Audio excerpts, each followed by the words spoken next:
I'm having a really peculiar thing going on with my camera right now. I don't know what the deal is, but when the view thing is out to the side of the camera, it goes blank. So right now I got it up against the camera itself, and it seems to work. I don't know why, but anyway, it took me a long time, so of course my bag went out. Anyway, so the stuff I'm working on right now is kind of Philip Glass kind of stuff, where there's going to be a lot of layering of different instruments, and very rondo-like, and pretty much away from the standard major minor scales. That's a part of my rebellion right now, is using a lot of in-between notes. We don't have in-between notes in Western culture, but they do in Indian culture and Eastern culture. Some scales have 24 notes. So in between what we think of as, the normal sounds and the terrible, sour sounds, there are actually notes that half the world listens to and think are beautiful. So, trying to really, I don't want to get into a thing of playing real standard stuff. I've never been into that. It's never interested me. I'm not one of those musicians that reads a sheet of paper, and no matter what kind of style of music it is, it's just like they know how to do it technically, so they do it and make money at it. Usually, they're usually called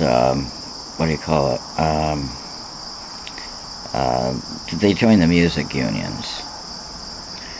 And union musicians, that's what they are. And and I have a lot of respect for a lot of union musicians. They're managing to do something like they like to do, something that interests them. I just can't see playing the tunes from Iolanthe over and over and over and over again a million bazillion times. But to each their own. But anyway, so the things I'm working on right now are mostly for strings. So I'm calling the project Electric Strings. And it ought to be pretty interesting. It's going to be different, and it's not going to be everybody's cup of tea. And you're going to have sort of a peculiar musical taste to enjoy it. You'll never hear it on any kind of commercial radio. You might hear it on college radio or public radio in America, or different BBC kind of affiliates in the UK.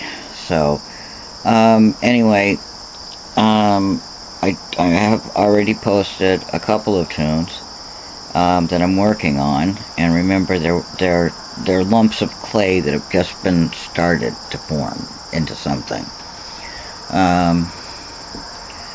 But it's great to be back into writing music, because I had a block for a lot of time, and I was thinking too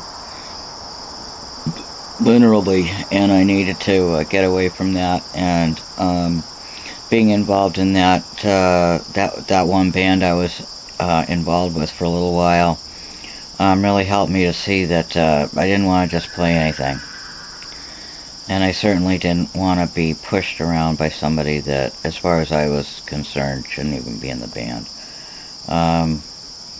But that's how bands are.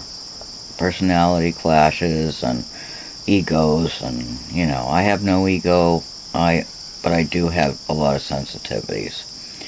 And when you have like a narcissist and somebody that kind of like walks around with their tail between their legs like a kicked puppy, things don't usually end up very well. And that's not... I got involved with a completely different band that it ended up, and that's all. And I'll never mention any names or even intimate anything about anybody personally, but it was a painful experience, and it still is. I still don't really, it was just unbelievable, just the way it happened, and how final it was, and final. But anyway, back to the music, which is the important part. So be expecting to hear some stuff that's very different, some stuff that's pretty standard folk issue, standard issue folk, and some folk rock and Birds kind of stuff. And me and Julie will just plug away doing the Gidget thing until we get it all set. And but the documentary can definitely start soon, as soon as we can get Lucas over here from England. We can start working on the documentary, and we've got plenty of stuff to do, so bring it on. Anyway, I'm gonna get back to doing some tracks and wood shedding, it's called. Doing some wood shedding. Anyway, I'll talk to you later. Bye.